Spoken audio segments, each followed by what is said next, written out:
ठीक है। चलो जी, अपना फिर पार्टनरशिप एक्ट का हमारा फर्स्ट और सेकेंड यूनिट हो गया।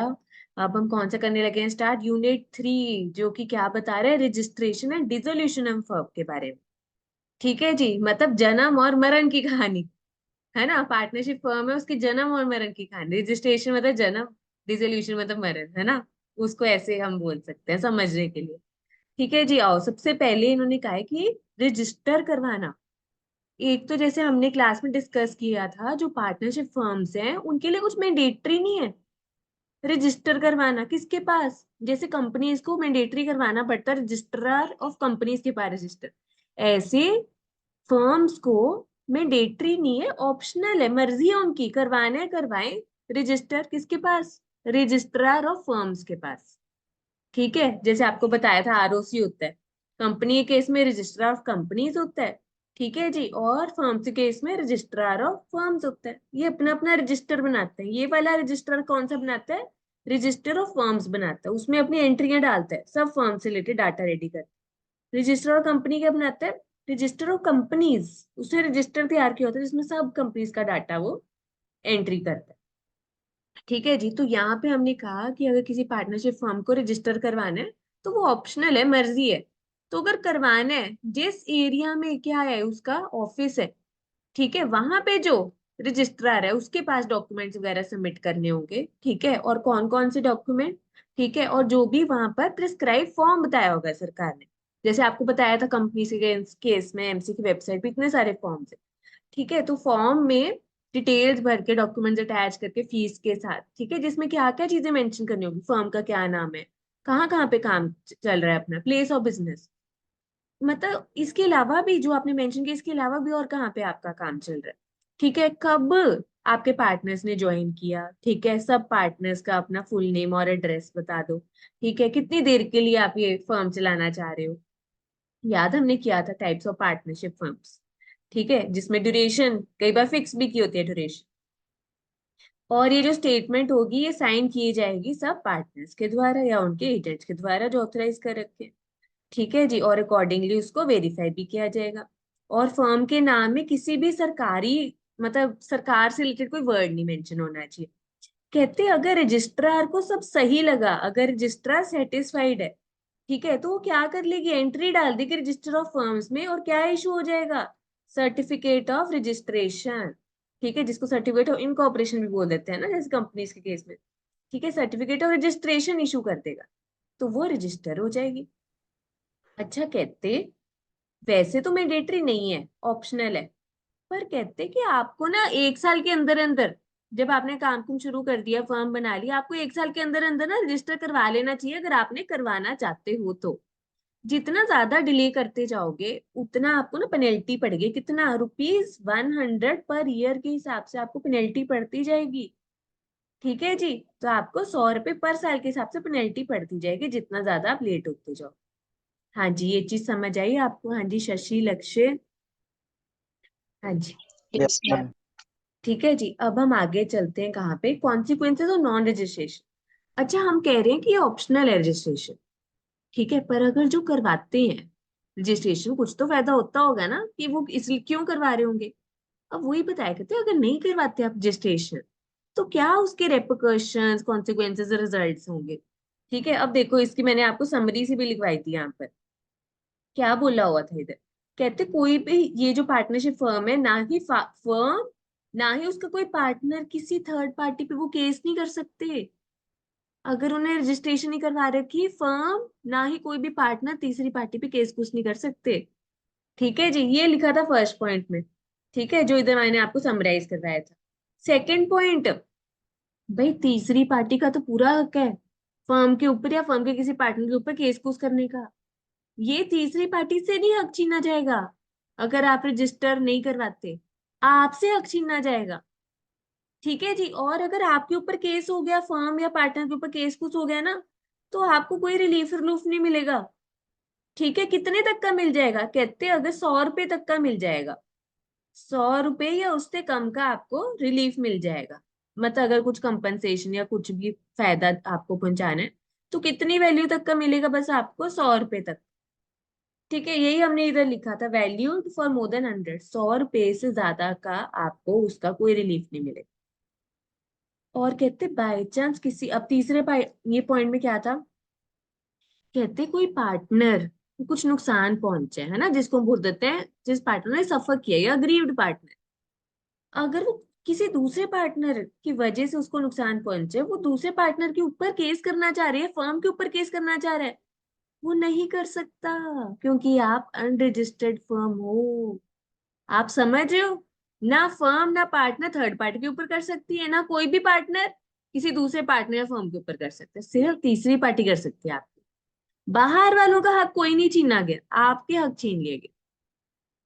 पर कहते हैं ये जो पार्टनर्स है कौन से केस में कौन से मतलब सिचुएशन में ये केस कुछ कर सकती है, कहते कि अगर वो चाहती है कि फर्म डिसॉल्व हो जाए, है ना, या वो केस उसने क्यों की है, क्योंकि भाई वो उसको अपना हिस्सा चाहिए, शेयर चाहिए, चाहे प्रॉपर्टी एसेट्स में हिस्सा या प्रॉफिट में हिस्सा जो भी चाहिए, उसको वो लेने के लिए केस करना पड़ रहा है, तो वो कर सकता। ठीक है जी, और यही नीचे हमने जो ऊपर पॉइंट किया था कि तीसरी पार्टी केस कर सकते हैं फर्म और पार्टनर। हाँ जी, ये चीज समझ आई, बोलो जी बोलो। यस हाँ मैम। जी, ठीक है, तो सिंपल सी बात है, बाहर वाली पार्टियों का कोई हक नहीं छीना गया, फर्म और पार्टनर के हक छीन लिए गए, ये बोला। ठीक है जी, अब ना यही पॉइंट से रिलेटेड कुछ एक्सेप्शंस है हमारे। कहते हैं अगर आपने बेशक रजिस्ट्रेशन नहीं भी करवाई, पर आपके कुछ ऐसे हक हैं जो नहीं छीने जाएंगे, जैसे ऊपर तो हमने क्या किया, क्या आपके हक छीन लिए गए, अगर आपने रजिस्ट्रेशन नहीं करवाई, है ना, आप केस कुछ नहीं कर सकते, रिलीफ नहीं मिलेगा, ये सब है ना। तो अब इस पॉइंट से रिलेटेड एक्सेप्शन है कि अगर आप रजिस्ट्रेशन नहीं भी करवाते, रजिस्टर नहीं भी करवाते, तो आपके राइट्स के ऊपर, आपके जो हक मिले हैं उसके ऊपर कोई हानि नहीं पहुंचेगी, नुकसान नहीं पहुंचेगा। तो ऐसे कौन से वाले हक हैं, ये कहीं ना कहीं ऊपर कर लिए देखो, right of third party to sue firm and partner, ये ऊपर भी किया, तीसरी पार्टी के राइट्स के ऊपर कोई प्रॉब्लम नहीं होती। फिर आगे देखो, कहते पार्टनर्स कब कर सकते हैं केस फर्म के ऊपर, जब वो चाहते हैं कि डिसॉल्व हो जाए, बंद हो जाए, या किस पर्पस के लिए, कि भाई उनका हिसाब किताब करें, उनका जो हिस्सा बनता है प्रॉफिट में, प्रॉपर्टी में, वो उसको मिले, उस कारण वो केस कर सकते हैं, ये भी हमने ऊपर किया था।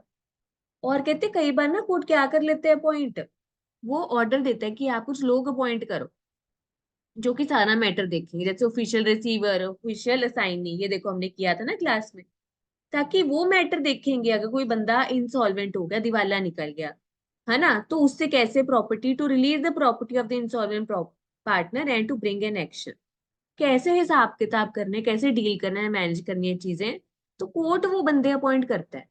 तो उनके पास जो पावर है ना बंदों के पास, वो नहीं कोई छीन सकता, बेशक आप अनरजिस्टर्ड फर्म भी हो। ठीक है, और कहते हैं कि फर्म के पास यहाँ पर कोई हक नहीं है क्लेम करने का, कितना, अगर कोई केस कुस किया जाता है फर्म के ऊपर, ठीक है जी, तो आपका कोई हक नहीं है अपना सेट ऑफ करने का या क्लेम करने का, अगर 100 रुपए से ज्यादा वैल्यू, कहते लेस देन इक्वल टू 100 रुपए तो माफ है आप। ठीक है, और होते कितने हैं देखो, 100 रुपए या उससे कम की वैल्यू, कहते वो माफ है आपको, उसके ऊपर नहीं माफ। ठीक है जी, और क्या बोला हुआ इधर लास्ट में, कहते हैं अगर कोई केस कुछ करना पड़ गया किसके द्वारा, भाई जो बंदे की डेथ हो गई है, उसके लीगल रिप्रेजेंटेटिव्स करना चाह रहे हैं, क्योंकि वो हिसाब किताब खत्म करना चाह रहे हैं, जो पार्टनर का था, उनका हिस्सा जो बनता था वो चाह रहे हैं हमें दो। ठीक है, और लीगल रिप्रेजेंटेटिव या हियर्स का बिल्कुल होता है हक लेने का पार्टनरशिप फर्म से। ठीक है, और अगर नहीं मिले तो वो केस कर सकते हैं। हाँ जी, ये चीज समझ आई, बहुत सिंपल है, बोलो जी बोलो, समझे। मैम इसका ये थर्ड पॉइंट बताना एक्सेप्शन का। हाँ, थर्ड पॉइंट ये बोला है। अच्छा, ऑफिशियल रिसीवर या ऑफिशियल असाइनी, ये लोग कौन होते हैं, ये बहुत जगह पे आप पढ़ोगे, स्पेशली पता है कहाँ पे, ये ना ये कुछ अफसर होते हैं, कुछ लोग होते हैं जो कि कौन ऑर्डर देता है कि ये पॉइंट करो, कई बार कोर्ट ना ऑर्डर देता है कि वो ना अपने कुछ ऑफिसर्स अपॉइंट कर देते हैं, या सरकारी लोगों को अपने कुछ अपॉइंट कर देते हैं। ठीक है जी, ये ऑर्डर देता है कि आप ना ये वाले लोगों को अपॉइंट करो, कंपनी को बोल दिया जाता है या फर्म को बोल दिया जाता है। ठीक है, तो मतलब यहाँ पे कोर्ट ऑर्डर देता है, आदेश देता है कि आप ये लोगों को अपॉइंट करो, ये सारा मैटर देखेंगे किससे रिलेटेड, जैसे अगर कोई बंदा क्या हो गया इंसॉल्वेंट, कोई पार्टनर क्या हो गया इंसॉल्वेंट, दिवाला निकल गया, अब भाई बंदे का दिवाला निकल जाता है, ये कंपनी सपोज बंद हो रही है, लिक्विडेट हो रही है। अच्छा, उसको क्या बोलते हैं लिक्विडेशन। जब कंपनी बंद हो गई है, धंधा धुंधा बंद हो गया, लॉसेस में चलेगी, पैसे नहीं है, इंसॉल्वेंट होगी फर्म, ठीक है जी, लिक्विडेट होगी, फिर लिक्विडेशन प्रोसेस चलते हैं कंपनी के केस में भी। तो कोर्ट और आदेश देती है कि ये बंदों को अपॉइंट करो, ये देखेंगे हिसाब किताब कैसे खत्म करना है, जो कर्जा चढ़ा हो कैसे चुकाना है, वो देखेंगे कौन कौन से एसेट्स बेच के, है ना, अगर तो कैश बैलेंस है बैंक बैलेंस है वो दो लोगों को, सिक्योर्ड वालों को पहले, फिर उसके बाद भी कर्जा चढ़ा हो, फिर कंपनी के एसेट्स बेच बेच के वो करो हिसाब किताब पूरा। तो कौन करते हैं ये, कोर्ट, लोग अपॉइंट किए जाते हैं यहाँ पर कोर्ट के द्वारा, उसको बोलते ऑफिशियल रिसीवर असाइनी। अब यहाँ पर क्या बोला है, किसी पार्टनर का दिवाला निकल गया भाई, भाई उससे जो लेन देन करना था या जो उसकी, अगर उसके पास पैसे नहीं है तो उसकी प्रॉपर्टी बेच के रिकवर किया जाएगा, तो ये सारा कौन करेगा। भाई यहाँ पर ना कोर्ट के द्वारा बंदे अपॉइंट किए जाते हैं, क्या नाम है, ऑफिशियल रिसीवर या ऑफिशियल असाइनी बोल देते हैं हम। तो कहते हैं जो इनके पास पावर है इनसे नहीं कोई छीन पाएगा। ये उसी की तरह हो गया ना, देखो जो हमने कहा था कि बाहर वाली पार्टीज है, तीसरी पार्टीज है, उनका कोई हक के ऊपर हार्म नहीं आ रहा, हानि नहीं पहुंचाई जा रही। ऐसे ही सेम बाहर वाले लोग ही तो है, ये ऑफिशियल रिसीवर ऑफिशियल साइन, इनके हक के ऊपर भी, इनके पावर के ऊपर भी कोई ठेस नहीं पहुंचेगी, कोई प्रॉब्लम नहीं आएगी। कहाँ ठेस पहुंचती है, फर्म और पार्टनर के हक के ऊपर। और उनमें से भी कुछ बता रखे कि वो केस कर सकते हैं फर्म के ऊपर, अगर वो डिसोल्यूशन चाहते हैं, बंद करना चाहते हैं, अपना हिसाब किताब चाहते हैं, और 100 रुपए से ज्यादा वैल्यू तो वो क्लेम नहीं कर सकते, और जो बंदा डेथ होगी उसकी, तो उसके जो लीगल रिप्रेजेंटेटिव है, लीगल हेयर है, तो वो उसके पैसे जो शेयर मांगने के लिए केस कर सकते। हाँ जी, समझ आया जी। Yes ma'am. ठीक है, तो ये था। ठीक है, अब हम आगे चलते हैं। ये तो हमने क्या चीजें पढ़ ली, जन्म से रिलेटेड बातें, रजिस्ट्रेशन से रिलेटेड बातें हमने पढ़ी। ठीक है जी, अब हम क्या पढ़ते हैं, मरण से रिलेटेड, है ना, डिसोल्यूशन ऑफ फर्म। मतलब अब हम क्या करने लगे यहाँ पे, डिसॉल्व करने लगे हैं, बंद करने लगे हैं फर्म। ठीक है जी, डिसॉल्व किया जा रहा है यहाँ पर। अच्छा, यहाँ पर ना दो टर्म्स की थी अगर आपको ध्यान हो, डिसोल्यूशन ऑफ पार्टनरशिप, ये देखो डिसोल्यूशन ऑफ पार्टनरशिप, ठीक है, और हमने क्या किया था, एक डिसोल्यूशन ऑफ फर्म। इन दोनों में क्या डिफरेंस था, बता सकते हो। जब एक डिसोल्यूशन ऑफ फर्म होती है तो पार्टनरशिप की भी डिसोल्यूशन हो जाती है, लेकिन जब डिसोल्यूशन ऑफ बिल्कुल पार्टनरशिप होती है तो वो बिजनेस कंटिन्यू चला ही रहता है। बिल्कुल, कहते डिसोल्यूशन ऑफ फर्म मतलब पूरी की पूरी पार्टनरशिप फर्म बंद, खत्म। पर जहाँ पे लिखे डिसोल्यूशन ऑफ पार्टनरशिप, इसमें ना कुछ एक पर्टिकुलर पार्टनर, जैसे दो पार्टनर थे, तीन थे, चार थे, उनमें से एक पार्टनर क्या हो गया, मतलब इसको बोल सकते हैं डिसोल्यूशन ऑफ पार्टनरशिप को हम बोल सकते हैं रिकंस्टिट्यूशन। अगर आपको याद हो, हमने पिछले यूनिट में क्या किया था, चेंजेस इन फर्म, कोई पार्टनर आ रहा है जा रहा है, कोई चेंजेस हो रही है ना, उसको क्या बोलते हैं, कॉन्स्टिट्यूशन ऑफ फर्म या रिकॉन्स्टिट्यूशन ऑफ फर्म। ठीक है, उससे क्या होता है, क्या फर्म बंद हो जाती है, नहीं ना, चेंजेस बेशक होते हैं, फर्म एज इट इज चलती है। और वो हमने किया था ना, राइट्स एंड लायबिलिटीज पार्टनर्स की सेम रहती। तो यही देखो, डिसोल्यूशन ऑफ फर्म में बंद हो जाती है पार्टनरशिप, पर यहाँ पर कंटिन्यू रहती है, रिकंस्टिट्यूट हो जाती है चेंजेस के बाद। ठीक है, फिर से वैसे ऐसी, मतलब चेंजेस करने के बाद एज इट इज फिर से चल पड़ती है। ठीक है जी, और यहाँ पे वाइंड अप किया जाता है, एसेट्स वगैरह बेच के, लाइबिलिटीज पे ऑफ करके सारा काम वाइंड अप किया जा सकता है। तो यहाँ पर कहते हैं रिकंस्टिट्यूट किया जाता है, यहाँ पे अगर करना है ना एसेट्स लाइबिलिटीज को रीवैल्यू कर सकते हैं, बेचना बूचना नहीं है। ठीक है, और यहाँ पे कहते हैं कोर्ट के ऑर्डर आ सकते हैं कि आप अपनी क्या करो, फर्म डिसॉल्व करो, कई बार इंसॉल्वेंसी के केस में या कुछ भी, बैंकरप्सी के केस में, कहते पार्टनरशिप खत्म करने के लिए ऑर्डर नहीं आ सकता कोर्ट का, रिकंस्टिट्यूट करने के लिए नहीं कोर्ट का ऑर्डर आता, बंद करने के लिए आ सकता। और कहते हैं कि यहाँ पर अगर फर्म बंद होगी ऑटोमेटिकली पार्टनरशिप भी तो बंद हो जाएगी ना। पर कहते हैं रिकंस्टिट्यूशन से जरूरी नहीं है कि फर्म पूरी की पूरी बंद हो जाए, धंधा बंद हो जाए। और लास्ट में कहते हैं अगर धंधा बंद हो रहा है तो क्लोजर भी करनी पड़ेगी, किताबें बंद भी करनी पड़ेगी, सारी एंट्री उंट्री डाल के, क्लोजर एंट्रीज डाल के। पर कहते हैं इसमें ऐसा नहीं होता, रिकंस्टिट्यूशन में ऐसा नहीं होता कि हमें किताबें बंद करनी है, वो तो एज इट इज चलती जाएंगी। हाँ जी, ये चीज समझ आई आपको, बोलो जी बोलो। Yes 5 ma'am. बजे। ठीक है, अब हमने आगे पढ़ना है modes of dissolution of firm. भाई कौन कौन से तरीकों से डिसॉल्व की जा सकती है। डिसोल्यूशन में डिसॉल्व वर्ड से बना है, डिसॉल्व। ठीक है, मतलब खत्म हो जाए। कहते कैसे कैसे तरीके से फर्म को डिसॉल्व किया जा सकता है, बंद किया जा सकता है। ठीक है, तो हमने अगर आपको ध्यान हो ये किए थे नीचे तरीके, ये थे डिसोल्यूशन ऑफ फर्म। अब यहाँ पर हमने क्या किया था डिसोल्यूशन ऑफ फर्म में, without order of court. Court के आदेशों के बिना ही कुछ ऐसी चीजें हुई जिससे डिसॉल्व हो सकती है फर्म। ठीक है जी, वो ऐसे कौन सी चीजें थी। कहते बाय म्यूचुअल अग्रीमेंट, आपसी सहमति से, या कंपल्सरी डिसॉल्व कर दिया, या on happening of certain event, या बाय नोटिस। ठीक है, ये एक एक करके पढ़ेंगे। और कहते कोर्ट के आदेश आए, ऑर्डर आए, किस केसेस में आ गए, कौन सी ऐसी सिचुएशन है जिसमें कोर्ट के आदेश आ गए। ठीक है, insanity, misconduct, permanent incapacity, persistent breach of agreement, transfer of interest, continuous loss, just an equitable ground. ये चीजें की थी। आओ जरा एक एक करके इसको फिर से समझें, थोड़ा फास्ट ट्रैक मोड में। ठीक है जी, अब सबसे पहले क्या था। कहते कोर्ट के आदेश के बिना, कोर्ट के ऑर्डर्स के बिना, ये जिसको बोल देते हैं वॉलेंट्री डिसोल्यूशन। मतलब इसमें कोर्ट के ऑर्डर्स की जरूरत नहीं होती। नीचे दिए हुए पॉइंट्स के केस अपनी मर्जी से डिसॉल्व कर सकते हैं, फर्म बंद कर सकते हैं। जैसे कि कैसे, डिसोल्यूशन बाय अग्रीमेंट।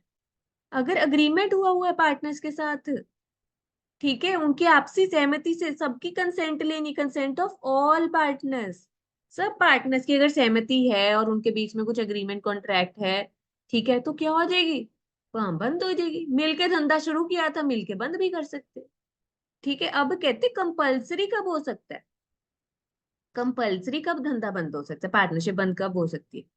कहते कि या तो सारे के सारे पार्टनर्स, ठीक है, या कहते या और, ठीक है, और या कहते सारों में से, ठीक है, एक को छोड़ के। क्या है बाकी, बता सकते हो क्या है बाकी, बोलो जी बोलो, क्या है बाकी। इधर सब पार्टनर्स की कंसेंट चाहिए होगी अगर अग्रीमेंट वगैरह कॉन्ट्रैक्ट है। कहते यहाँ पे या तो सारे के सारे इंसॉल्वेंट है, या सिर्फ एक को छोड़ के बाकी सब क्या है, इंसॉल्वेंट है, सबका दिवाला निकला हुआ है। या 10 में से एक को छोड़ के बाकी सबका दिवाला निकला। अब आप बताओ कैसे चलेगा धंधा, बंद करना पड़ेगा ना वो तो। ठीक है, चलेगा ही नहीं जब, कंपल्सरी डिसॉल्व करना पड़ेगा। या कहते कुछ ऐसा हुआ जिससे आपका धंधा क्या हो गया, अब अनलॉफुल, इलीगल तरीके से आगे चलेगा अगर चलेगा तो।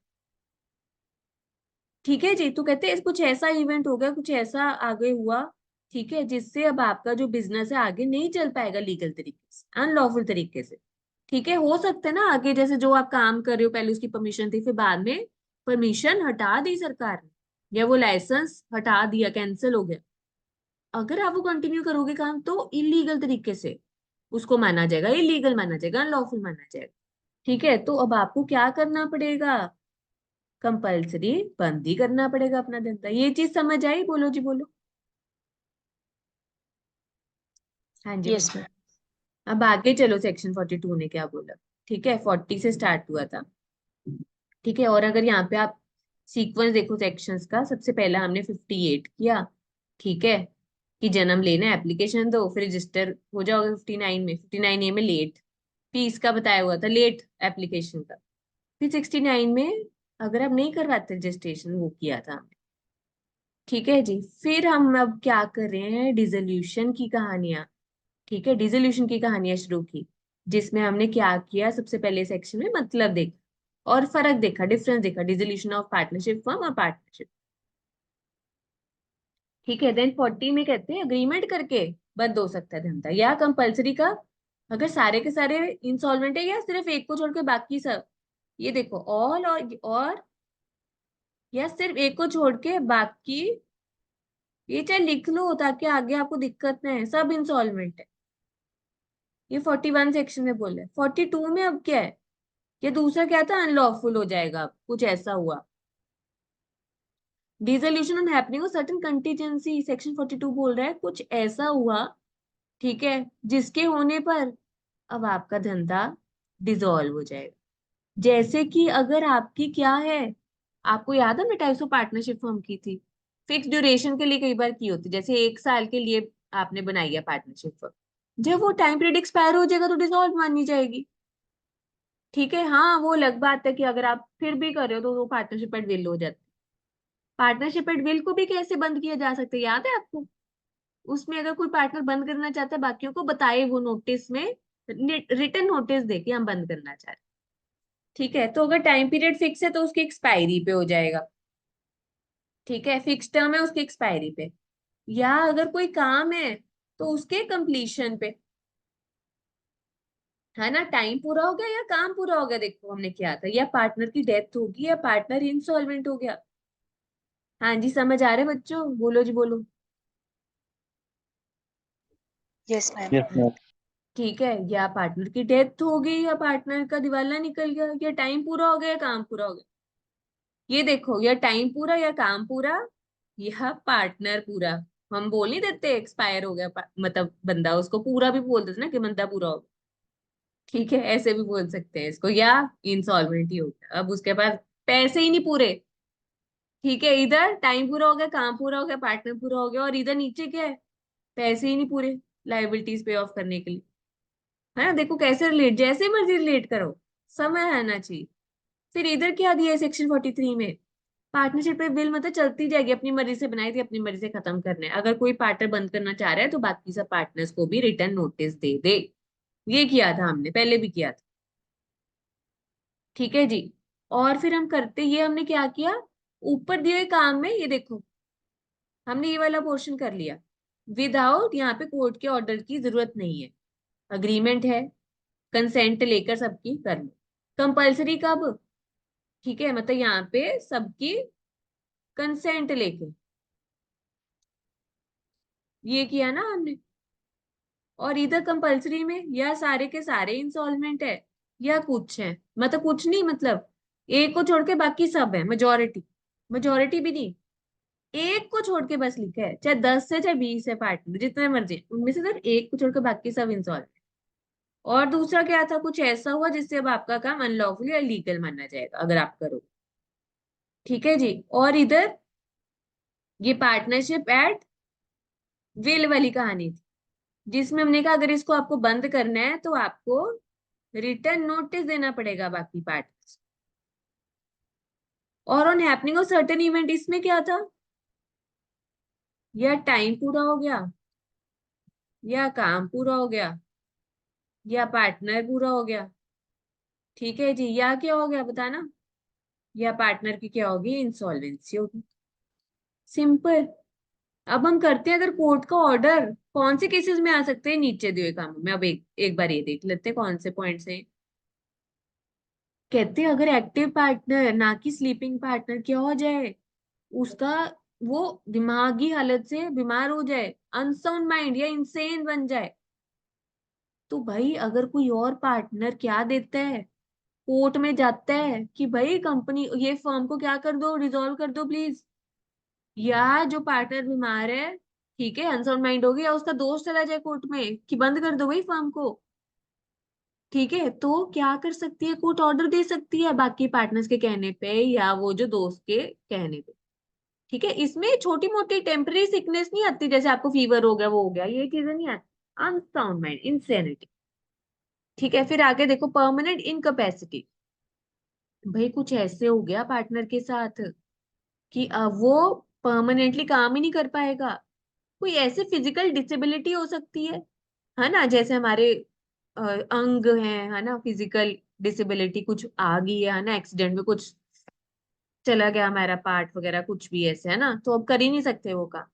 या कुछ ऐसी बीमारी आ गई है जिसके कारण अब आप कर ही नहीं सकते बिल्कुल काम। ठीक है जी, तो मतलब परमानेंट इनकैपेसिटी। तो बाकी पार्टनर्स क्या कर सकते हैं, जिसको ये प्रॉब्लम आई है उसके अलावा कोई और पार्टनर कोर्ट में जा सकता है केस करने, ठीक है, कि भाई प्लीज ये फर्म को बंद बुंद कर दो। ठीक है जी, तो उनके कहने पे अगर कोर्ट को सही लगा तो क्या कर सकती है। हाँ जी बोलो। क्या कर सकती है? बोलो जी बोलो। डिसॉल्व कर सकती है यहाँ पे। हाँ जी, समझ आ गया आपको? बोलो जी बोलो। चाहे वो बंदा खुद जाए, खुद नहीं जा सकता, कोई और पार्टनर जाए या उसका कोई दोस्त जाए, है ना? तो फिर अगर कोर्ट को सही लगा तो वो आदेश दे सकती है बंद को। फिर आगे देखो, मिसकंडक्ट। भाई उसने कुछ ऐसा काम किया, गलत तरीके से कुछ काम किया। पार्टनरशिप बिजनेस, जो पार्टनरशिप का जो धंधा था, उसने गलत तरीके से किया, जिससे बड़ा नुकसान पहुंचा पार्टनरशिप फर्म को, धंधे को। ठीक है जी। तो क्या किया जा सकता है? अगर कोई पार्टनर और दूसरा कोई केस कुछ कर दे कि भाई बंद करो फर्म को, तो किया जा सकता है, ऑर्डर आ सकते हैं मिसकंडक्ट के केस।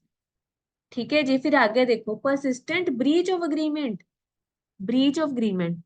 भाई हमने किया था ना, पार्टनरशिप की डीड बनती है जब आप पार्टनरशिप में एंटर होते हो, तो जो भी अग्रीमेंट, कॉन्ट्रैक्ट, डीड में आप एंटर हो, उसमें क्या होती है? Terms and condition. अगर आप में से कोई पार्टनर एज पर टर्म्स एंड कंडीशन कामकाज नहीं कर रहा, अगर कामकाज नहीं किया जा रहा एज पर टर्म्स एंड कंडीशन, तो फिर क्या होगा? उसको ब्रीच माना जाएगा कि आप कॉन्ट्रैक्ट के हिसाब से चल ही नहीं रहे हो। ठीक है जी। अब जैसे कि एग्जाम्पल दिया हुआ है, आप पैसों की हेरा फेरी कर रहे हो, इधर उधर रख रहे हो, या अपने पर्सनल यूज के लिए कर रहे हो, हेरा फेरी कर रहे हो, पैसों की चोरी कर रहे हो। कीपिंग एरोनियस अकाउंट्स, मतलब गलत मलत अकाउंट्स बना रहे हो, रिकॉर्ड्स बना रहे हो आप जानबूझ के, या जितना बोला गया, आपको परमिट किया गया, परमिशन दिया, उससे ज्यादा कैश आप हैंडल कर रहे हो। ठीक है। या बार बार आपको बोलने के बावजूद भी आप नहीं दिखा रहे रिकॉर्ड्स, कुछ तो है गड़बड़। तो कहते हैं अगर ऐसे कुछ चीजें कर रहे हो, तो भाई केस किया जा सकता है, कोर्ट के पास जाया जा सकता है, कोर्ट ऑर्डर दे सकता है, निर्देश दे सकता है कि बंद करो ये पार्टनरशिप फर्म को, अगर यहाँ पे ऐसी चीजें हो रही। ठीक है जी। यहाँ तक समझ आया बच्चों? बोलो जी बोलो। Yes yes ma'am. जी। ठीक है। फिर आगे क्या बोले? ट्रांसफर ऑफ इंटरेस्ट बच्चों। Transfer of interest. भाई अगर कोई पार्टनर बोल दे, ठीक है, किसको? ठीक है, मेरे partner then partner suing has transfer the whole of his interest in the firm to third party.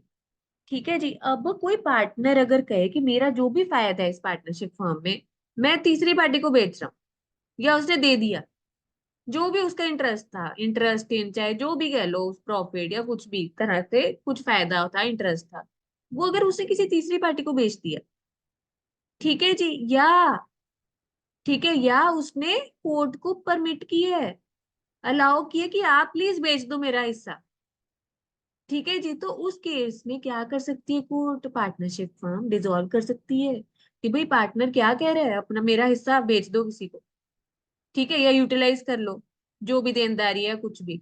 तो फिर कोर्ट ऑर्डर दे सकती है उस चीज कि बंद करो। आगे देखो, कंटिन्यूस है परपेचुअल लॉसेस। भाई लॉसेस सिर से ऊपर हैं, लॉसेस चलते जा रहे हैं, चलते जा रहे हैं। कब तक चला लोगे धंधा?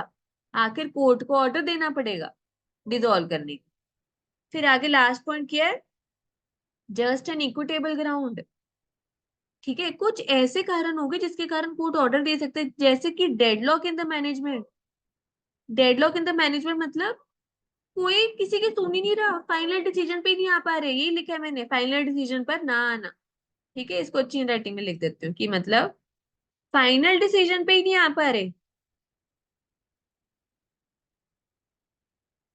कोई सुन ही नहीं रहा, लड़ाई झगड़े चल रहे हैं, डेडलॉक, कोई किसी की सुनिए, फाइनल डिसीजन पे ही नहीं आ रहे। ठीक है। फिर आगे देखो, they partners are not in talking terms between them. ठीक है, अब यहाँ पे क्या लिखे मैंने? कहते पार्टनर्स एक दूसरे से बात ही नहीं करना चाह रहे। ठीक है, बात नहीं कर रहे। ठीक है, एक दूसरे से पार्टनर्स बात ही नहीं करे एक दूसरे से, तो कब तक चलेगी कहानी? आप बताओ, कोई काम धंधा चलाना होता है, मिलके शुरू किया था, मिलके ही चलाओगे ना, अगर बात ही नहीं करोगे कब तक चल जाएगा वो? फिर लॉस ऑफ सबस्ट्रेटम। अब इसका क्या मतलब है? लॉस ऑफ सबस्ट्रेटम मतलब जिस पर्पस के लिए, जो मेन एम के लिए, ऑब्जेक्ट के लिए आपने बनाया था, ये पार्टनरशिप फर्म में एंटर हुए थे, वो ही खत्म हो गया। अब वो ऑब्जेक्ट, वो एम, वो चीजें रही नहीं अब, है ना? तो कब तक चला लोगे? कोर्ट फिर खत्म कर दे कि भाई तुम्हारी अब वो मंशा ही नहीं है, एम ही नहीं रहा, ऑब्जेक्ट ही नहीं रहा वो काम करने का, तो खत्म करो ना इसको, क्यों चलाया? ठीक है जी, मतलब इसमें क्या लिखा है मैंने, जो पर्पस था वो ही खत्म हो गया, पर्पस या जो ऑब्जेक्ट्स थे आपके वो ही खत्म हो गए, वो ही नहीं रहे, खत्म हो गए या रहे नहीं। ठीक है, इसको ऐसे हिंदी में भी लिख सकते हो, यहाँ पे पार्टनर्स नहीं करे एक दूसरे। और लास्ट पॉइंट क्या लिखे यहाँ पे, gambling bye partner on stock exchange. भाई जो पार्टनर गलत मलत हरकतें कर रहे हैं स्टॉक एक्सचेंज पे, भाई अगर आपको पता चले, ठीक है, सपोज, अच्छा आप पार्टनरशिप में कौन एंटर होते हैं, जिसपे आपको विश्वास होता है तभी आप पार्टनरशिप में एंटर होते हैं ना किसी के साथ। जब आपको पता चले ये तो जुआ खेल रहे हैं, गलत मलत काम कर रहे हैं स्टॉक एक्सचेंज पे, शेयर मार्केट में, ठीक है जी, तो आप खुद ही बैकआउट हो जाओगे या बोलोगे कोर्ट को कि बंद करो। ठीक है जी, तो यहाँ पर हमने पॉइंट्स किए कि भाई अगर कोर्ट कौन से केसेस में, कौन से सिचुएशंस में ऑर्डर दे सकता है कि बंद करो पार्टनरशिप फर्म, जैसे कि अगर दिमागी हालत उसकी ठीक नहीं है पार्टनर, या उसने गलत तरीके से कामकाज किया और नुकसान पहुंचा, परमानेंट इनकैपेसिटी, उसकी कोई फिजिकल डिसेबिलिटी होगी या ऐसी बीमारी होगी कि वो नहीं कर पाएगा कभी भी काम, या जो टर्म्स एंड कंडीशन है उसके खिलाफ जा रहा है वो, जिसमें हमने ऊपर किया था ये देखो, एम्बेजलमेंट, हेरा फेरी करनी, गलत तरीके से रिकॉर्ड्स बनाने और रिकॉर्ड्स ना शो करना बार बार मांगने के बावजूद, और कैश जरूरत से ज्यादा रखना, जितना आपको अलाउ किया उससे ज्यादा रखना, ये किया था हमने। फिर ट्रांसफर ऑफ इंटरेस्ट, भाई जो मेरा फायदा जितना अभी वो आप कह रहे हो मैंने बेच दिया, या आप कोर्ट को कह रहे हो आप ले लो, बेच दो, लॉसेज हैं भर भर के। फिर जस्ट एन इक्विटेबल ग्राउंड, ठीक है, मतलब ऐसी सिचुएशन आ गई कि अब तो बंद करना पड़ेगा ना, फाइनल डिसीजन पे आ रहे हो, सुन नहीं रहे एक दूसरे की, ना बात कर रहे हो, वो ऑब्जेक्ट या पर्पस ही नहीं रहा, या आप जुआ खेलने लग गए। ठीक है, तो ये केसेस में कोर्ट ऑर्डर दे सकता है, आदेश दे सकता है, बंद करो अपना धंधा पार्टनरशिप का। हाँ जी, ये चीज समझ आई बच्चों? बोलो जी बोलो। हाँ यस जी, मैम। ठीक है जी, तो ये था। अब हम अपने लास्ट टॉपिक पे चलते हैं। ठीक है, जैसे हमने ऊपर किया था ना कि रजिस्ट्रेशन के बारे में, देन कॉन्सिक्वेंसेज और नॉन रजिस्ट्रेशन। ठीक है, देखो अगर अल्टीमेटली वैसे ऑप्शनल है पार्टनरशिप फर्म को रजिस्ट्रेशन कराना, अगर कराते हो तो फायदा ही है भाई। ठीक है, अब हमने पढ़ा डिसोल्यूशन और डिसोल्यूशन ऑफ फर्म और पार्टनरशिप में डिफरेंस देखा, उसके बाद कौन कौन से केसेस में डिसॉल्व हो जाएगी फर्म, है ना। कुछ हमने कहा था कुछ केसेस में कोर्ट के ऑर्डर की जरूरत नहीं होती, कुछ में हमने कहा कि कोर्ट ऑर्डर देते हैं ये वाले केसेस में, तो बंद करनी ही पड़ जाती है। ठीक है, अब कहते हैं अगर डिसॉल्व हो गई फर्म, उसके क्या रिजल्ट होंगे, क्या असर होगा, कॉन्सिक्वेंसेस मतलब उसका असर क्या होगा। ठीक है जी, अब वो असर के बारे में पढ़ना है हमने, उसका क्या असर होगा, रिजल्ट होगा। ठीक है, अब सेक्शन 45 ने क्या बोला है, liability for acts of partners done after dissolution. कहते हैं अब तो धंधा बंद हो गया, पार्टनरशिप फर्म बंद होगी, डिसॉल्व हो गई, तो कहते हैं फिर उस केस में पार्टनर्स की कोई जिम्मेदारी रहेगी।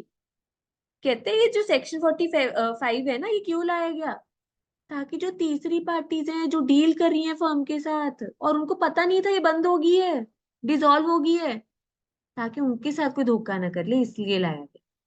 और दूसरा कहते पार्टनर्स को भी बचाने के लिए सेक्शन लाया गया। ठीक है, कि अगर तीसरी पार्टी जानबूझ के फंसाने के लिए पार्टनर्स को कुछ ऐसा कर रही है, कॉन्ट्रैक्ट में एंटर हो रही है कि फंस जाए पार्टनर्स, तो ये पार्टनर्स को भी प्रोटेक्ट किया जाएगा। ठीक है जी, तो यहाँ पे जो सेक्शन 45 है, थर्ड पार्टीज को भी प्रोटेक्ट करते हैं और कहीं ना कहीं पार्टनर्स को भी प्रोटेक्ट करता है। मतलब थर्ड पार्टीज के साथ भी ना कुछ नुकसान हो, उनको नहीं पता था भाई कि कंपनी डिसॉल्व होगी है, ठीक है, या पार्टनर्स के साथ भी नुकसान। ठीक है, अब इससे रिलेटेड हमने क्या किए थे बच्चों, कुछ एक्सेप्शंस किए थे। क्या थे ये एक्सेप्शंस अगर आपको ध्यान हो, ये जो ऊपर सेक्शन 45 किया हमने, ठीक है, that is even where notice और dissolution has not been given there will be no liability for subsequent acts.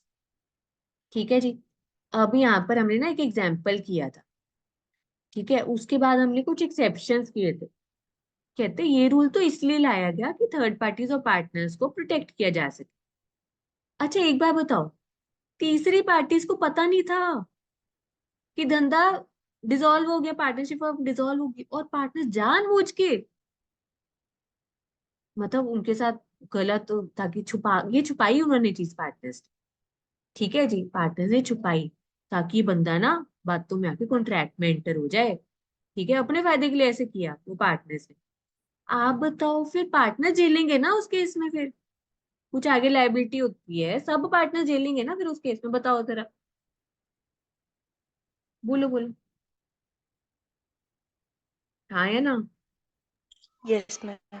अभी एग्जाम्पल पढ़ो एक बार, कहते एक्स एंड वाई था, उन्होंने पार्टनरशिप फर्म चलाई बड़े साल, ठीक है, और उन्होंने क्या किया, एग्जीक्यूटेड December 1 को अ डीड डिसॉल्विंग, 1 दिसंबर को क्या किया उन्होंने, डीड बनाई कि अब हम बंद करना चाह रहे हैं, पर but fail to give a public notice of dissolution, पर वो सबको बताना नहीं, बताना भूल गए, वो बता नहीं पाए हो, बट फेल टू, ठीक है, उन्होंने बताया नहीं किसी को, पब्लिक नोटिस मतलब सबको पब्लिकली बताना कि हम बंद हो गए हैं, हमारा काम बंद हो गया, डिसॉल्व हो गया हम, और December 1 को ये किया, और आपने अगर बताया नहीं पब्लिक नोटिस देके, मतलब जनता तक तो बात पहुंची नहीं, और December 20 को क्या हो गया, एक्स ने ना फर्म के नाम पे, जो फर्म है ही नहीं उसके नाम पे पैसे ले लिया आर से, आर को पता ही नहीं था कि ये तो फर्म बंद हो गई है, मरी हुई फर्म के नाम पे उसके पार्टनर अभी भी पैसे ले रहे हैं, देखो आर को पता ही नहीं था ये।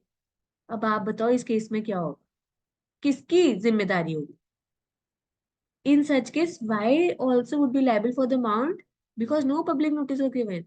भाई यहाँ पे आर जो बंदा है वो इनोसेंट है, ठीक है, तो यहाँ पे एक्स और वाई जो दोनों पार्टनर्स थे, सबकी जिम्मेदारी बन जाएगी, दोनों की लायबिलिटी बन जाएगी इस केस में। हाँ जी, समझ आया आपको ये चीज, एग्जाम्पल समझ आया आपको, बोलो बोलो बोलो। मैम इसमें दोनों पार्टनर की जिम्मेदारी बनेगी ना? बिल्कुल दोनों की बनेगी यहाँ पर, बिल्कुल, क्योंकि अल्टीमेटली उनको बताना चाहिए था, पब्लिक नोटिस देके पूरी दुनिया को पब्लिकली बताना चाहिए था कि हमने पार्टनरशिप फर्म बंद कर दी है, पर बताया नहीं है, तो जितने भी पार्टनर्स है सबकी मिलके जिम्मेदारी होगी, फिर फंसेंगे तो इकट्ठे फंसेंगे, ठीक है, समझ आया ये चीज आपको, हाँ जी हाँ यस। जी, because no public notice was given, बताया ही नहीं आप जनता। इससे रिलेटेड कुछ एक्सेप्शंस बता रखे हैं कि कौन से केसेस में पार्टनर्स की नहीं आएगी, पार्टनर्स के ऊपर बात नहीं आएगी, पार्टनर्स के ऊपर क्लेम नहीं दिया जाएगा, पार्टनर्स के ऊपर लायबिलिटी नहीं आएगी, कहते हैं अगर तो पार्टनर की डेथ होगी, या पार्टनर का दिवाला निकल गया, ठीक है जी, या पार्टनर क्या है, डोरमेंट पार्टनर है, मतलब इनएक्टिव पार्टनर है, कहते हैं या उसकी डेथ हो गई या दिवाला निकल गया वो, या वो डोरमेंट पार्टनर है, मतलब एक तरह से है नहीं है एक ही बराबर है, इनएक्टिव पार्टनर, ये वाले केसेस में पार्टनर्स की लायबिलिटी नहीं है। हाँ जी, समझ आया ये वाला पॉइंट, हाँ जी बच्चों, ये समझ यस आया मैम। सेक्शन। अब आगे चलो छुटपुट से सेक्शन पे, सेक्शन 46 क्या बोल रहा है, कहते right of partners to have business wound up after dissolution. भाई कहते अब धंधा बंद हो गया, पार्टनरशिप बंद हो गई है, अब क्या किया जाएगा, जो भी पार्टनरशिप फर्म के क्या है भाई, कर्जा जो चढ़ा हुआ है, डेट्स लायबिलिटी जो चढ़ी हुई है, ठीक है, अब क्या किया जाएगा, उसका हिसाब किताब निपटाया जाएगा कैसे, मतलब जो भी कैश या बैंक बैलेंस है, अगर वो उससे आपका निपटारा होता है, लायबिलिटीज पे ऑफ होती तो वैसे करो, नहीं तो जो भी प्रॉपर्टी है फर्म की उसको यूज किया जाएगा, उसको अप्लाई किया जाएगा टू पे of the liabilities of the firm, अगर कुछ उसमें से बचता है तो पार्टनर्स में बांट दिया जाएगा जितना उनका शेयर बनता है, ये लिखा हुआ है यहाँ, ठीक है, और सेक्शन 47 में क्या, continuing authority of partners for purpose of winding up, 46 समझ आया सबको, बोलो जी बोलो, हाँ जी यस बच्चों, मैम। ठीक है, ये तो सिंपल था, अब आगे चलो 47 पे, continuing authority of partners for purpose of winding up, ठीक है जी, अब कहते हमने स्टार्टिंग में पढ़ा था ना, आपको अगर याद हो म्यूचुअल एजेंसी भी पढ़ा था, या पार्टनरशिप में प्रिंसिपल एजेंट का रिलेशन होता है, ठीक है, तो एक तरह से क्या पावर आ जाती है वहां पे पार्टनरशिप फर्म में पार्टनर्स के पास, कि वो जो भी काम करेंगे उसके लिए फर्म लायबल ठहराई जाएगी, मतलब सब पार्टनर्स और पूरी फर्म लायबल ठहराई जाएगी, मतलब authority of each partner to bind the firm, कहते हैं अब आपका क्या हो गया, बंद भी होगी पार्टनरशिप फर्म, डिसॉल्व भी होगी, ठीक है, उस केस में भी अगर आप क्या कर रहे हो, वाइंडिंग अप वाला काम चल रहा है आपका, हिसाब किताब वाला, ठीक है जी, तो कहते हैं ये जो पावर थी ना, authority of each partner to bind the firm, ये कंटिन्यू रहेगी ये वाली पावर। क्योंकि अगर पार्टनर को कोई भी ऐसा जरूरी काम करना है, अब डिसॉल्व तो होगी, या अब हिसाब किताब करना है, लाइबिलिटीज पे ऑफ करनी है जिसका जो बनता है, ठीक है, या जो भी वाइंड अप करने के लिए बिल्कुल अब डिसॉल्व कर दिए, धंधा बंद कर दिए, उसके बाद भी हिसाब किताब भी तो करना है ना, तब पूरी तरह वाइंड अप होएगी ना अपनी पार्टनरशिप फर्म। कहते हैं वाइंड अप करने के लिए कुछ भी जो जरूरी करना पड़े ना पार्टनर्स को, वो सारे काम के लिए फर्म भी लायबिलिटी रह जाएगी, ये लिखे। समझ आया सेक्शन 47? हाँ जी, हाँ जी, समझे बच्चों? Yes ma'am. 40, ठीक है, अब आगे चलते हैं 48 पे। Mode of settlement of partnership accounts, कहते पार्टनर्स का, ठीक है, या अगर फर्म में ना कुछ लॉसेस वगैरह है, या अगर पार्टनर्स का हिसाब किताब है, वो कैसे करना है।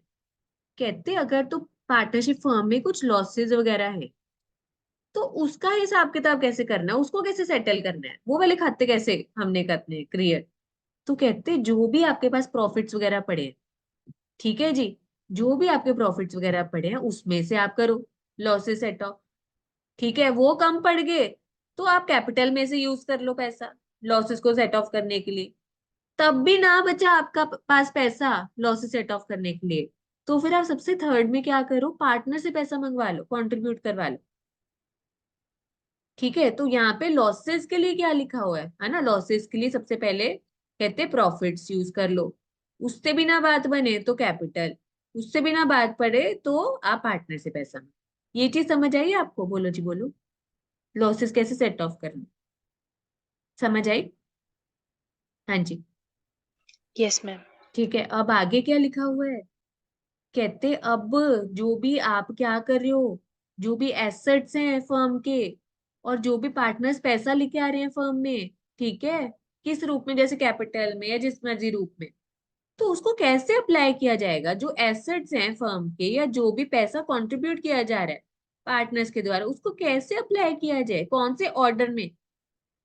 ठीक है, लॉसेस का तो देख लिया, सबसे पहले प्रॉफिट में से यूज कर लो पैसा लॉस सेट ऑफ करने के लिए, फिर कम रहा कैपिटल में से, फिर भी कम रहा पार्टनर से मंगवा लो।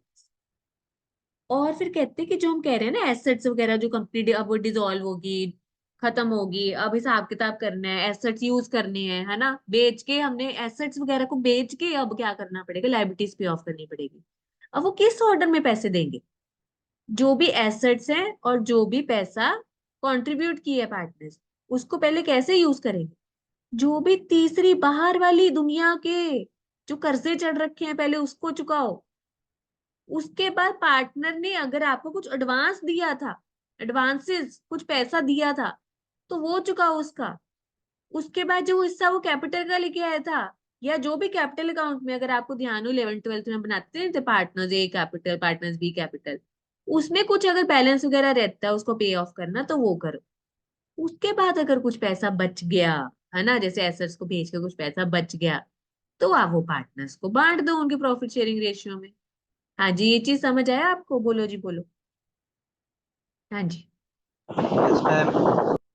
ठीक है, तो ये चीज हमने की, एक हमने लॉसेस वाली चीज यहाँ पे की, ये इंपॉर्टेंट है सेक्शन हमारा। लॉसेस किस में सेट ऑफ करोगे, प्रॉफिट में से, फिर कैपिटल में से, है ना, फिर पार्टनर्स लेंगे कम बचा तो, और एसेट्स बेच के, या पार्टनर जो पैसा ला रहे हैं, वो सारा पैसा कैसे यूज करना है भाई, बाहर में थर्ड पार्टीज का जो कर्जा चढ़ाओ, डेट्स लाइबिलिटीज, वो पे ऑफ करो। उसके बाद जो पार्टनर्स ने कुछ एडवांस वगैरह दिया था, उनको कुछ देना पेंडिंग पड़ा है तो वो दो। ठीक है जी, उसके बाद जो उनका कैपिटल अकाउंट का कुछ बैलेंस अगर पेंडिंग पड़ा था, तो वो दो उनको। उसके बाद कुछ बच गया, रेजिड्यू मतलब कुछ बच गया, तो वो पार्टनर्स को बांट दो आप उनके प्रॉफिट शेयरिंग रेशियो में। ठीक है जी, फिर हम आगे आते हैं लास्ट सेक्शन पे 49। ठीक है, payment of firm debts and of separate debts. अब इसका क्या मतलब है, कहते जो प्रॉपर्टी है फर्म की, जो एसेट उसेट है ना फर्म के, कहते उसको बेच के सबसे पहले आपने पैसे, या कर्जा किसका चुकाना है आपने, पहले आप बताओ, फर्म का या पार्टनर का कर्जा चुकाना होएगा, बताओ जरा, बोलो जी बोलो। फर्म का। बिल्कुल, तो यही लिखे है, कहते सबसे पहले एसेट उसेट बेच के, जो एसेट फर्म के हैं, वो पहले चुकाओ कर्जा फर्म का, उसके बाद कुछ बचता है, ठीक है जी। तो यहाँ पर then the share of each partner shall be applied to the payment of his separate debts और पेड टू। कहते पहले तो एसेट बेच के, जो एसेट फर्म के हैं उनको बेच के फर्म के ही कर्जे उतार, कुछ बच जाता है पार्टनर्स में बांट दो, ठीक है, या उनको दे दो, ठीक है। पार्टनर्स क्या कर लेंगे उसको, उनका जो खुद का कर्जा है वो उसमें यूज कर लेंगे, या फर्म ही क्या कर देगी, अगर उनको पता है कि पार्टनर के ऊपर भी ये कर्जा चढ़ा हुआ है, तो वो खुद ही पार्टनर का कर्जा उससे एडजस्ट कर देगी, सेट ऑफ कर देगी। अच्छा अब देखो, कहते हैं कि अगर कोई प्रॉपर्टी किसकी है, इधर तो फर्म की थी, अगर कोई प्रॉपर्टी क्या है पार्टनर की है, इधर फर्म की प्रॉपर्टी थी, इधर पार्टनर की, आप बताओ अगर कोई प्रॉपर्टी पार्टनर की है, वो बेच के पहले कर्जा अपना उतारेगा या फर्म को उतारेगा, बोलो जी। वो क्या करेगा, हमने किया था सेपरेट प्रॉपर्टी। हाँ अपना जी बोलो। करेगा। बिल्कुल, यहाँ पे applied first in payment of separate debts, अपने खुद के डेट्स जो उसके हैं, अलग से जो उसका कर्जा चढ़ा हुआ है वो उतारेगा, उसको कुछ और कुछ बच गया तो फिर फर्म का कर्जा उतार दे, ठीक है। तो फर्म के केस में सबसे पहले वो फर्म का ही उतारा जाएगा, ठीक है, उसके बाद फिर जो भी पार्टनर्स का है वो उतार दिया जाए। और पार्टनर के केस में पहले वो अपना ही उतारेगा, ठीक है, जो उसका खुद का है, और उसके बाद फर्म का उतार देगा, पेमेंट ऑफ ए सेपरेट। हाँ जी, ये चीज समझ आई बच्चों, बोलो जी बोलो। Yes ma'am. ठीक है, Yes, ma'am. तो ये हमारा हो गया, ठीक है, क्या हो गया हमारा, ये एंड, ये हमारा एंड हो गया, ये यूनिट 3 भी, ठीक है। और इससे हमारा क्या एंड होता है, इससे हमारा एंड होता है पूरा पार्टनरशिप एक्ट, हमने रिवाइज कर लिया, यूनिट 1, यूनिट 2, यूनिट 3, ये देखो, ठीक है। यूनिट 1 में क्या था हमारा, बेसिक जनरल चीजें थी इसमें, इंडियन पार्टनरशिप एक्ट, ठीक है, जनरल सी चीजें की थी, पार्टनरशिप क्या होता है, क्या एलिमेंट्स वगैरह है, ट्रू टेस्ट क्या है, फिर कुछ डिस्टिंक्शंस देखे थे हमने, ठीक है, डिफरेंसेस देखे थे अलग अलग फॉर्म्स ऑफ ऑर्गेनाइजेशन में, देन टाइप्स ऑफ पार्टनर देखा था, टाइप्स ऑफ पार्टनरशिप फर्म्स देखा था, ठीक है। देन मॉड्यूल 2 में क्या था, रिलेशन ऑफ पार्टनर्स, ठीक है, पार्टनर्स की म्यूचुअल राइट्स एंड ड्यूटीज के बारे में समझा था, उनका रिश्ता थर्ड पार्टीज के साथ क्या है, इम्प्लाइड अथॉरिटी का क्या मतलब था, मतलब एक्ट्स, और जो कुछ एक्ट्स थे बियॉन्ड एम्प्लॉयड अथॉरिटी कब जा सकते हैं, और कब उनका जो एम्प्लॉयड अथॉरिटी वाली जो पावर है कब बढ़ा सकते हैं, कब रिस्ट्रिक्ट कर सकते हैं। फिर हमने किया था पार्टनर्स अगर आ रहे हैं तो उस केस में क्या चीजें देखनी है, और भाई लायबिलिटी टू थर्ड पार्टीज, तीसरी पार्टीज के प्रति हमारा क्या हक अधिकार है। उसके बाद अगर कोई पार्टनर आ रहा है जा रहा है ना, जिसको बोलते थे एडमिशन, या जा रहा है तो रिटायरमेंट, या अगर हम निकाल रहे हैं, ठीक है, या इंसॉल्वेंट हो रहा है, डेथ हो रहा है, तो उस केस में हम क्या बोल देते हैं, ये कॉन्स्टिट्यूशन ऑफ फर्म, या इस केस में क्या चीजें अप्लाई होंगी, तो इसके बारे में हमने देखा था, ठीक है। देन फिर हमने क्या किया, unit 3 registration and dissolution of firm, जिसमें हमने देखा क्या, ठीक है, और सबसे पहले तो हमने चीजें क्या देखी थी, रजिस्ट्रेशन से रिलेटेड, ठीक है, जन्म और मरण की कहानी, रजिस्ट्रेशन कराना ऑप्शनल है, ठीक है, अगर करवाना है तो कैसे करवाना है वो किया था, अगर रजिस्टर नहीं करवाते तो आपके कुछ हक छीन लिए जाएंगे, तो करवाने का फायदा ही रहता है अगर कुछ रजिस्टर करवाना हो।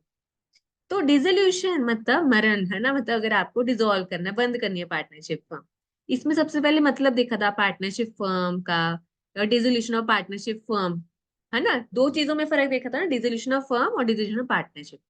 फर्म मतलब पूरा का पूरा बंद करें, क्लोजर करें, पार्टनरशिप, डिसोल्यूशन ऑफ पार्टनरशिप में मतलब कुछ रिकंस्टिट्यूशन हो रही है, चेंजेस हो रही है, और पर चल रहा है काम पर, ठीक है जी। फिर इसमें हमने दो तरीके देखे थे, अगर आपको ध्यान हो, ठीक है, कुछ ऐसे केसेस थे या सिचुएशन थी जिसमें कोर्ट के ऑर्डर्स की जरूरत नहीं है काम बंद करने के लिए, पर कुछ ऐसी सिचुएशन थी जिसमें भाई कोर्ट के ऑर्डर आते थे कि आप बंद करो अब तो, ठीक है। तो ये चीजें हमने देखी, आई होप आपको समझ आया हो, समझ आया बच्चा, हाँ जी,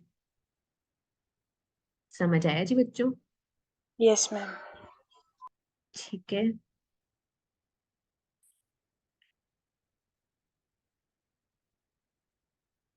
ठीक है, तो मैं यही रिकॉर्डिंग स्टॉप कर रही हूँ एक बार के लिए।